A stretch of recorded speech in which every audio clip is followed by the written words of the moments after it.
In today's video, I'm going to teach you how to change your Webflow domain name. Whether you're rebranding or just need a fresh new domain, I'll guide you through the entire process, step by step. Let's get started by logging into your Webflow account. It's essential to be in the right account, because this is where all your projects are stored and managed. Once you've logged in, you'll be greeted by your dashboard. This is your command center, where you can see all the projects you've been working on. The next step is to choose the project for which you'd like to change the domain name. Carefully click on the specific project you're focusing on, as each project has its domain settings.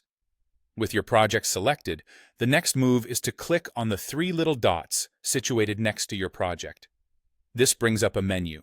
From here, select Settings. Now that you're in the settings of your project, you'll want to navigate to the Publishing tab. This is the section where you manage how your website is shared with the world.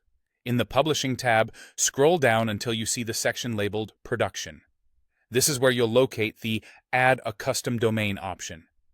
This feature is great because it allows you to personalize the website's address. Here, you have a choice.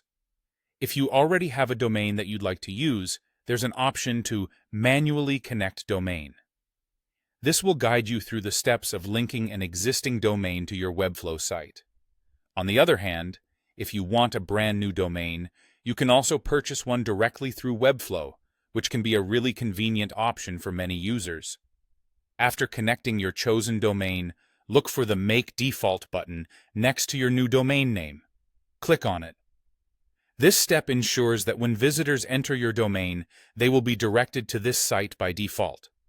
It's a critical step in making sure your website appears correctly to your audience. Finally, once you've set the new domain as the default, it's essential to publish your site.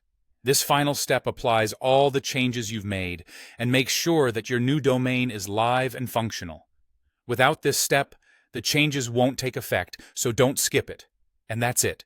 You've successfully changed the domain name for your Webflow project. Remember, having the right domain is crucial as it's the digital front door to your brand. I hope you found this guide helpful. Thanks for watching. And if you have any questions or need further assistance, feel free to leave a comment down below.